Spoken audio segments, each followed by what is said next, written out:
करने के लिए रख दिए पकाएंगे उसको हम। हाँ, बात समझ में आई? चलो स्टार्ट करते हैं। आज कौन सा क्लास है? लेक्चर 2, जो कि हम लोग कल क्या देखे थे? परमाणु के बारे में और अणु के बारे में। ठीक है, तो कल परमाणु और अणु, मतलब तुम नहीं आई थी कल, जाकर फर्स्ट वीडियो उसका देख लेना। ठीक है, उसमें बहुत अच्छे से समझाया था ना जी, उसमें बहुत अच्छा से समझाया था पूरा उसके उत्पत्ति के बारे में। ठीक, तो उसमें फुल डिटेल में हमने समझाया है, 0 से हाई लेवल तक। तो आज स्टार्ट करते हैं क्या? रासायनिक संयोग का नियम। देखिए रासायनिक संयोग का नियम क्या है? किन्हीं 2 या 2 से अधिक पदार्थों के बीच रासायनिक अभिक्रिया होती है, उस अभिक्रिया के सिद्धांत के अध्ययन को क्या बोलते हैं? एग्जाम्पल थ्रू समझिए। ऐसे मान लीजिए क्या है, कार्बन, बोलिए कार्बन। कार्बन जो है ऑक्सीजन के साथ जलती है, बोलो कार्बन किसी से जलती है और बनाती है कार्बन डाई ऑक्साइड। क्या बनाती है? देखो ये कार्बन क्या है? तत्व है। ये क्या है? तत्व, एलिमेंट्स। और ये क्या है? क्या बना लिया? कंपाउंड। बोलो कंपाउंड मतलब यौगिक। बोलो यौगिक का मतलब उसमें क्या होंगे? 2 या 2 से अधिक तत्व हो सकते हैं। इसे मान लीजिए, देखिए ये क्या है? तत्व है। अब मैं इसको बोल दूं H2O, ये क्या है? यौगिक है। क्या है सर? क्यों? क्योंकि यौगिक का नियम है। यौगिक में कितने तत्व होते हैं? 2 या 2 से 2 हो जाएंगे, या 3 या 4 या 5, ठीक है, 10 भी हो सकते हैं। तो अकेला रहेगा तो क्या बोलेंगे? अकेला रहेगा तो तत्व बोलेंगे। अगर डबल रहेगा, ट्रिपल, 4, 4, 5, 6 रहेगा तो क्या बोलेंगे?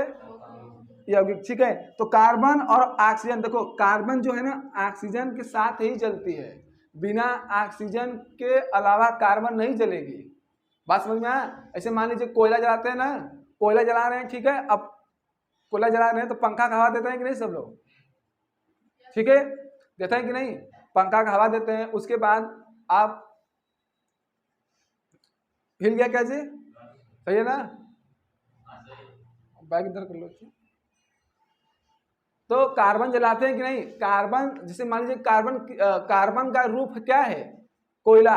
कार्बन का अपरूप है, बोलिए अपरूप मतलब जो कार्बन में गुण पाए जाते हैं वो कोयले में भी क्या होते हैं? उसके गुण पाए जाते हैं। जैसे मान लीजिए कोयला हुआ, चारकोल हुआ, ठीक है, आपका ये हीरा हुआ, इसमें किसके गुण होते हैं? कार्बन के। तो रासायनिक संयोग का नियम देखो क्या कहता है? किन्हीं 2 या 2 से अधिक पदार्थों के बीच रासायनिक अभिक्रिया होती है, उस अभिक्रिया के सिद्धांत के अध्ययन को क्या बोलते हैं?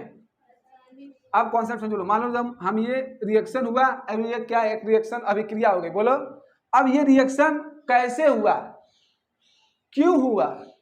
अरे अपने मन में थोड़ा हो गया ये। बात समझ में है कि नहीं? इसको शौक थोड़ा चढ़ा है, लेकिन ये किसी न किसी बेस पे हुआ होगा, कोई ना कोई इसका रीजन होगा।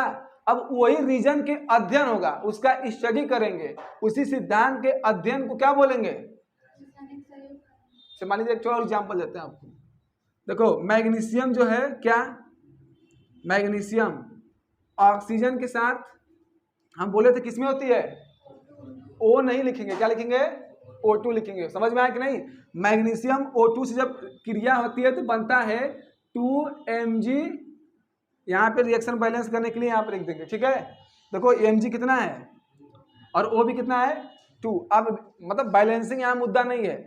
जब मैग्नीशियम को ऑक्सीजन के साथ जलाएंगे तो क्या बनेगा? Magnesium oxide. बोलो मैग्नीशियम का। अब ये रिएक्शन हुआ है, क्यों हुआ है, इसके अध्ययन को क्या बोलेंगे? ठीक है, समझ में आया कि नहीं? वही सिद्धांत है, स्टडी, इसी के सिद्धांत के अध्ययन को क्या बोलेंगे? मान लीजिए आप हमारे कोचिंग में आए हैं, किस मकसद से आए हैं, तो ये इस अध्ययन को क्या बोलेंगे? अब ये रिएक्शन हुआ है कि नहीं? क्या बना? CO2। बोलो हम CO2। अब ये CO2 बना, इसको यहाँ पे लिख देंगे।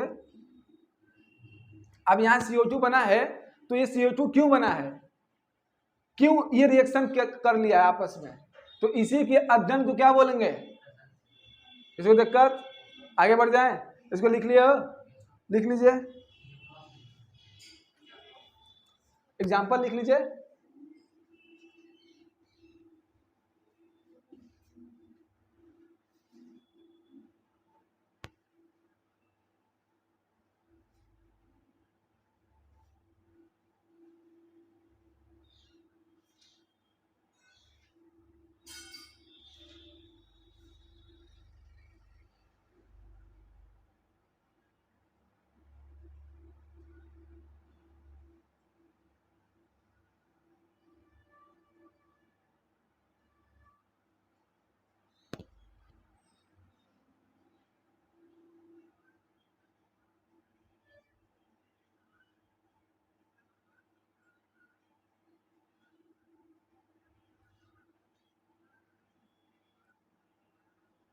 समझ गए जी, बोलो, आगे बढ़ जाए ना। चलिए देखिए, हम इसको मिटाते हैं, ठीक है, ठीक।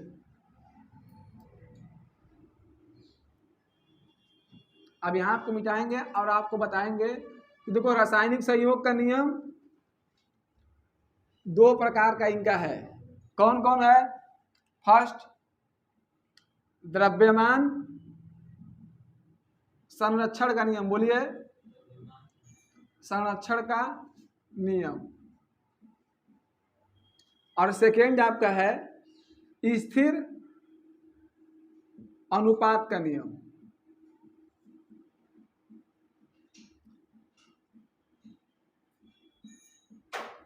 आपको बहुत ही इजी लगेगा ये सब, ये बहुत ही इंपॉर्टेंट होता है। मान लीजिए जब कोई भी आपका पेपर होगा जब ना स्कूल में, तो आपका ये नियम अक्सर टीचर लोग दे देते हैं, द्रव्यमान संरक्षण का नियम और स्थिर अनुपात का नियम। ये बहुत ही इंपॉर्टेंट है। मान लीजिए क्लास 10th में जाएंगे, 11th में पढ़ेंगे, 11th में भी है, ठीक है। हाँ, क्लास 9 का जो भी सब्जेक्ट मिलता है ना 11th में मिलता है आपको, और 10 का किस में मिलता है? 12th में। समझ में आया? अब देखो, पहला हम लिखेंगे द्रव्यमान संरक्षण का नियम। हेडिंग क्या डालेंगे? द्रव्यमान संरक्षण का। अब देखिए इसके नाम से ही जानिए, जैसे मान लीजिए कह रहा है कि द्रव्यमान संरक्षण का नियम। संरक्षण का मतलब होता है प्रोटेक्शन, बोलो, मतलब प्रिजर्व। संरक्षण का मतलब क्या होता है? प्रिजर्व, मतलब जो सुरक्षित रखा हो। ऐसे मान लीजिए हम आपको सामान दिए, ठीक, मैंने आपको 10 kg चीनी दिया, अब आप 10 kg चीनी आप हमको फिर लौटा दिए, मतलब उसमें से 1 ग्राम भी कम नहीं हुआ। मतलब मैंने जितना आपको दिया था आप उतना ही संरक्षण कर कर रखे थे और उतना ही हमको क्या किए? वापस दिए। तो बताइए कोई मान में फर्क पड़ा? 10 मैं दिया, 10 आप दे दिए, कोई दिक्कत नहीं। अगर मान लिया मैं 10 देता आप 9 देते तो दिक्कत होता, बोलिए कि नहीं? तो इसीलिए मतलब द्रव्यमान संरक्षण का नियम, इसमें द्रव्यमान क्या रहेगा? संरक्षण, मतलब द्रव्यमान नष्ट नहीं होगा और न ही क्या होगा?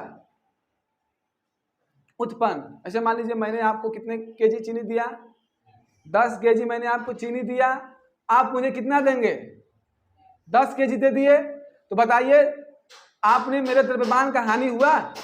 नहीं हुआ। समझ में आया? हानि नीचे गिरा दो धीरे से, बताओ द्रव्यमान में कोई हानि हुआ? नहीं ना हुआ। लेकिन मैंने आपको 10 kg दिया, आपने मुझे कितना दिया? 9। तो बताओ द्रव्यमान में हानि हुआ कि नहीं? ठीक है, मैंने आपको 10 दिया, आपने कितना दे दिया? 11। तो बताओ मैंने आपको 10 दिया, आपने मुझे कितना दे दिया? तब वो दिक्कत है। समझ में आया कि नहीं? मैंने क्या बोला कि द्रव्यमान संरक्षण में न तो द्रव्यमान नष्ट होगी और न ही, बोलो, न तो नष्ट होगी और न ही, मैंने आपको 10 kg दे दिया, आपने मुझे 11 kg दे दिया, 1 kg एक्स्ट्रा कर। कहाँ से दिए भाई? मैंने तो आपको 10 ही दिए थे। बात समझ में आई? तो इसमें न तो उत्पन्न होगी और न ही। अब इसका देखते हैं, किसी रासायनिक बोलो अभिक्रिया में, किसी रासायनिक अभिक्रिया में भाग लेने वाला, किसी रासायनिक अभिक्रिया में भाग लेने वाले अभिकारक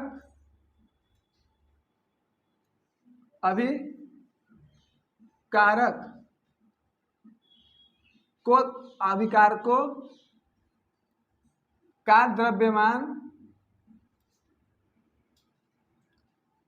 किसी रासायनिक अभिक्रिया में भाग लेने में अभिकारकों का द्रव्यमान तथा अभिक्रिया के बाद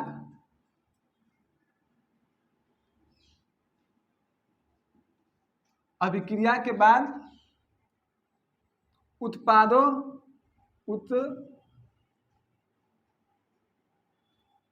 सही लिख रहे हैं ना, उत्पादों का द्रव्यमान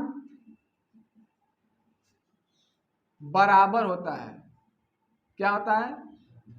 देखिए परिभाषा आपको बहुत सारे कई जगह मिलेंगे, बुक्स में देखेंगे कुछ अलग तरीके से दिया होगा, आपके जो सर कहीं और स्कूल में पढ़ाएंगे कुछ अलग बताएंगे, कहीं और देखेंगे अलग बताएगा, तो हर जगह अलग अलग मिलता है। तो मेरा कंटेंट ये है कि मैं आपको एकदम इजी देना चाहता हूँ, एकदम आसान। देखो किसी रासायनिक अभिक्रिया में भाग लेने वाला बोलो अभिकारकों का तथा अभिकारकों के बाद उत्पादों का द्रव्यमान क्या होता है? सदैव, यहाँ आप लिखोगे, सॉरी यहाँ आप लिखेंगे सदैव बराबर होता है, बराबर होता है।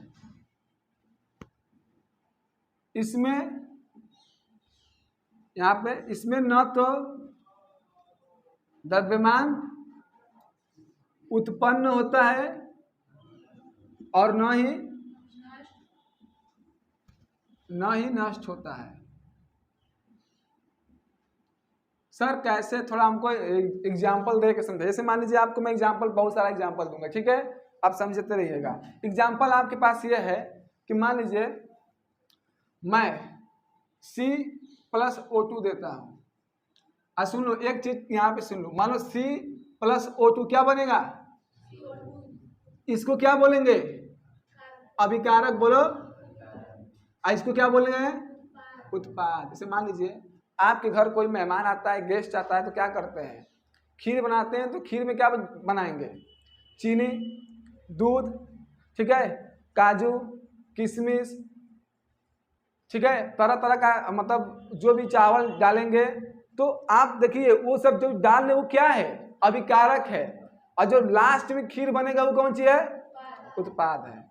उसी तरह देखिए पहले C+O2 ये क्या है? तो कहीं भी रिएक्शन अगर होगा, रिएक्शन के तीर के इस इधर होंगे, तीर के जो लेफ्ट होंगे वो क्या होंगे?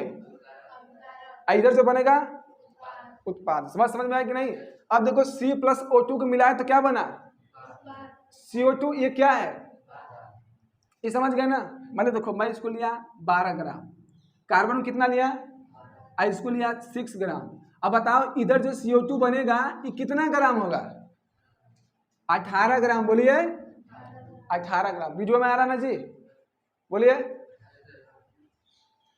नहीं आ रहा है? नीचे नहीं आ रहा है ये? अच्छा देखिए यहाँ ये कितना बनेगा बताइए? 18 ग्राम आया ना? अब देखिए मैंने कार्बन कितना लिया? ओ कितना बन गया? अब बताइए इसके द्रव्यमान में कोई कमी हुआ, वृद्धि हुआ? मतलब मैं बोला हूं यहाँ पे इसमें ना तो द्रव्यमान उत्पन्न होता है और ना ही, बताइए कहीं से मान लीजिए 12 ग्राम लिए 6 ग्राम, यहाँ बन गया 19 ग्राम, नहीं ना? एक अपने मन में थोड़ा बड़ा है, कितना बना? हम अभिकारक सर कितना लिए थे? 18। अब बना कितना उत्पाद? बताइए इसी को क्या बोलते हैं? मतलब इस अभिक्रिया के दौरान आपको द्रव्यमान का क्षति हुआ है? बताइए इस अभिक्रिया के दौरान द्रव्यमान का क्षति नहीं हुआ है, न तो उत्पन्न हुआ है और न ही, तो इस नियम को क्या बोलेंगे? मतलब ये कहने का है कि सर हमने जितना लिया था द्रव्यमान, बाद में जो बना है प्रोडक्ट उतना ही बना है जितना हमने लिया था। ऐसे मान लीजिए आप कभी कभी देखते हैं ना, ऐसे मान लीजिए आपको पापा आए बोले बजा शरबत बनाओ, तुम ढाई से ना शरबत बनाने स्टार्ट कर दी। अब देखिए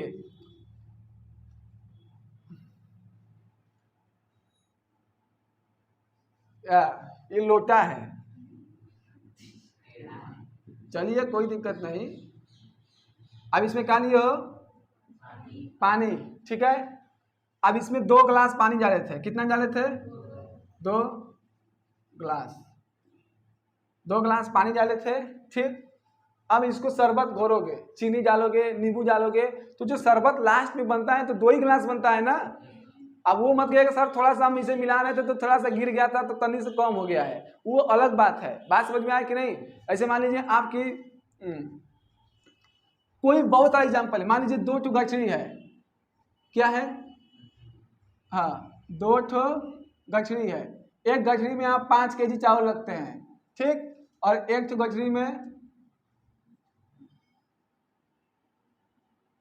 में कितना चावल रखे हैं? 8 केजी। बोलो, इस गठरी को एक ठो गठरी में कन्वर्ट कर दिए, बताओ कितना आएगा? दोनों गठरी को एक के गठरी में रख दिए, बताओ कितना आएगा? 8 5 13 केजी। कितना आएगा बताओ? द्रव्यमान में कोई दिक्कत? बढ़ गया? नहीं सर, घट गया। मतलब जितना द्रव्यमान हम लिए थे उतना ही सर मिला हमको। इसका मतलब जैसे मान लीजिए आप लोग जाते हैं गांव में, गेहूं जाते हैं पिसाने लोग मिल पर, तो कॉन्सेप्ट होता क्या है कि मान लीजिए आप 20 केजी गेहूं ले गए हैं पिसाने के लिए। कितना? 20 केजी गेहूं ले जाते हैं पिसाने के लिए, तो आपको वो देगा 18 केजी या 19 केजी। उसमें क्या होता है कि जो गेहूं पीसते पीसते ना उसमें कुछ गेहूं फंस जाता है, इसीलिए उसका वो नहीं देता है। अब ये नहीं कि सर हम 20 केजी लाए थे तो हमको आप 20 केजी दीजिए, वो बोले जैसे गांव के लोग बोलते हैं जरन कटा है। क्या कटा है? हाँ, जरन कटा है। इसमें हम उतना लंबा प्रोसेस था, उसी में कुछ गेहूं रह जाता है ताकि वो नहीं निकल पाता है। होता है कि नहीं? तो बताइए, मान लीजिए अब 20 केजी गेहूं दिए आपको, अब 20 केजी आपको गेहूं पीस कर आटा दे दिया, तो बताओ द्रव्यमान में कोई क्षति हुआ? जितना दिए थे। समझ में आया जी? आगे बढ़ जाए? लिख लिए? लिख लीजिए, लिख लीजिए।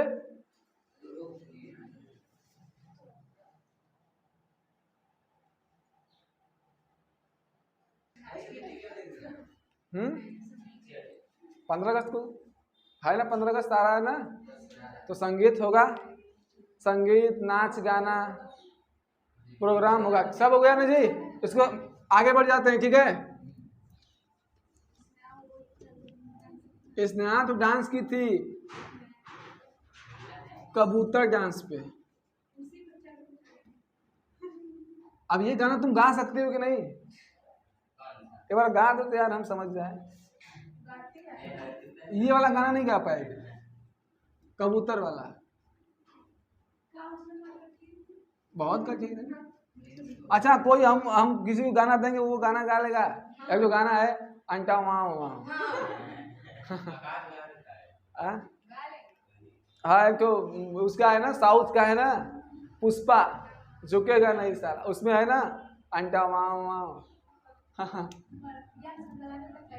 हाँ, चलिए सेकेंड नंबर क्या था आपका? स्थिर अनुपात का नियम।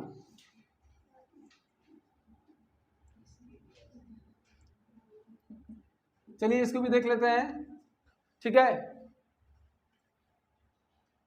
इसमें देखते हो, चलो। किसी यौगिक का हाँ, देखो, कोई भी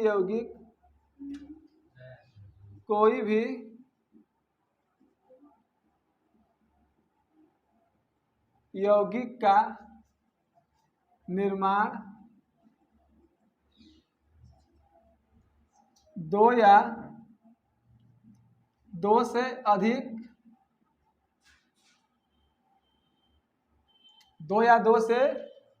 अधिक तत्वों से मिलकर बना होता है,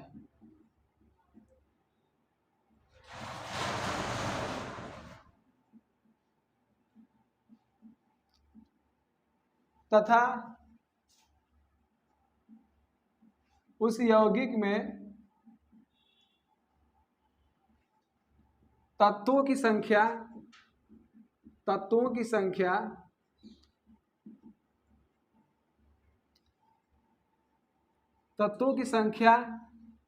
का अनुपात स्थिर होता है।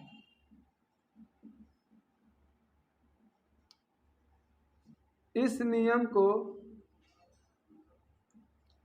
स्थिर अनुपात का नियम कहते हैं।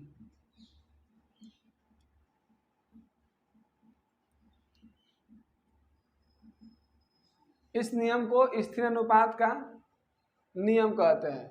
किसी को दिक्कत हो गया ना? चलिए समझ लीजिए, उसके बाद लिखते रहेगा। चलो तो इधर देखो, चलो देखो, कोई भी यौगिक, मैं अभी क्या बताया हूँ, इसे यौगिक मान लीजिए H2O यौगिक है, CO2, NO2, NaCl।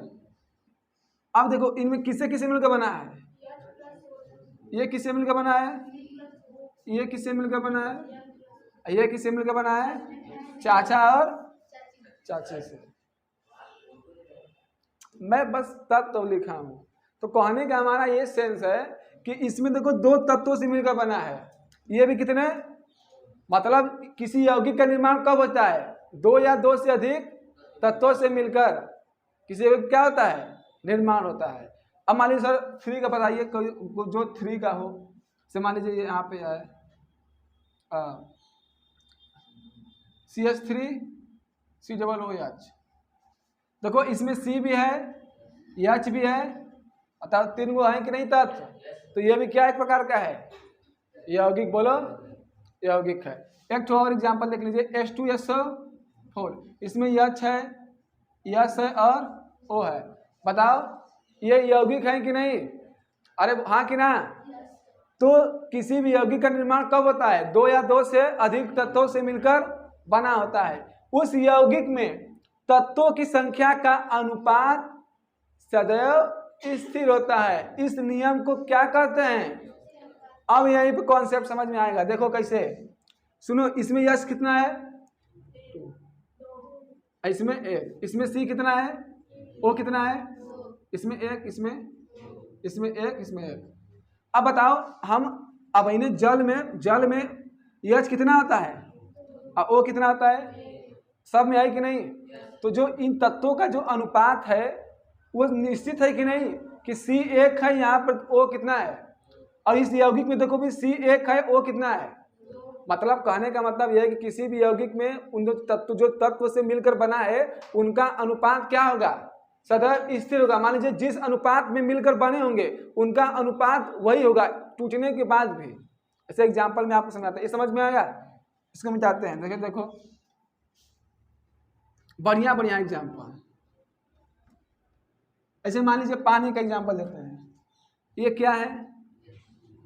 ये पानी है। ये पानी समुद्र का है। कहाँ का है? ये पानी है। ये पानी नाली का है। ठीक है, ये पानी है।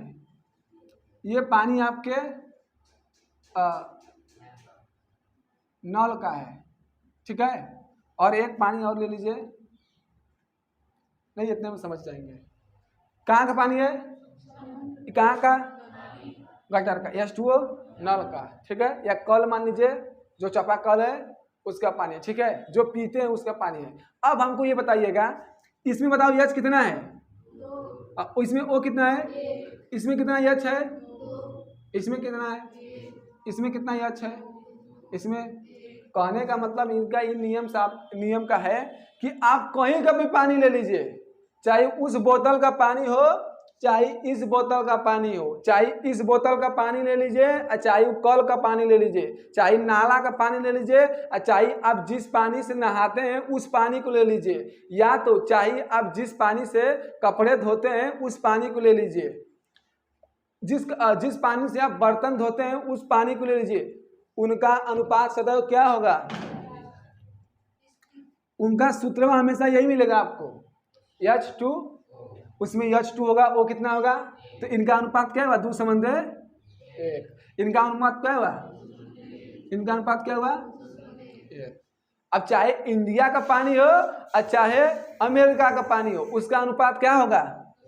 कहने का मतलब यह है कि सर हम H1 ले लेते हैं, कितना, और O कितना लेते हैं? 1। सर पानी बनेगा कि नहीं? कभी नहीं बनेगा। जब से आप H की मात्रा 2 नहीं लेंगे और O का मात्रा कट हो, तब क्या होगा? पानी बनेगा। किसी को दिक्कत? बोलो, समझ में आया ना जी स्थिर अनुपात का नियम? बोलो, जिसको समझ में आएगा बोल देगा।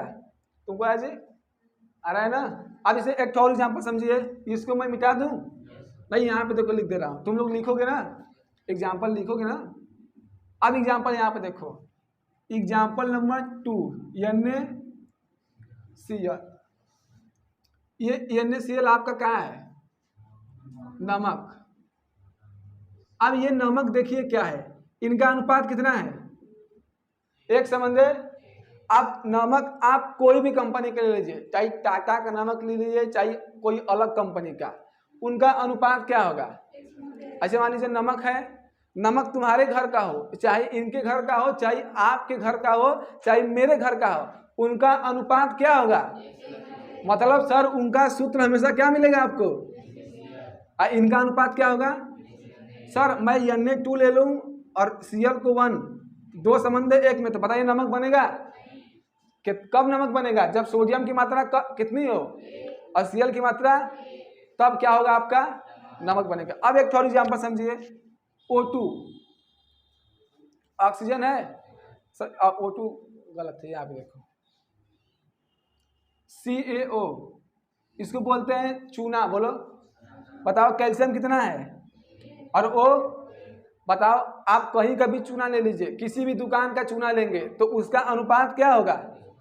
सदैव यही होगा। ये नहीं कि इनके दुकान का चूना का अनुपात कुछ और होगा, इनके कुछ और, चाहे अमेरिका का चूना हो चाहे इंडिया का चूना हो, उनका अनुपात क्या होगा?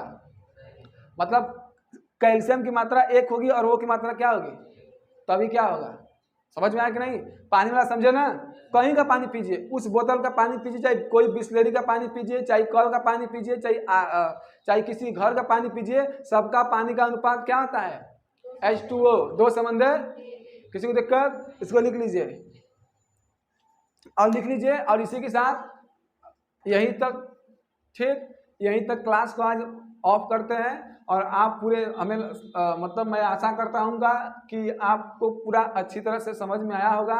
और वीडियो को लाइक कीजिए, शेयर कीजिए, सब्सक्राइब कीजिए, और रोज ऐसे इसी वीडियो को पढ़ने के लिए चैनल पे आइए, आपको रोज यहाँ पे अच्छा अच्छा कंटेंट मिलता है। ठीक है, तो इसी के साथ बंद करते हैं।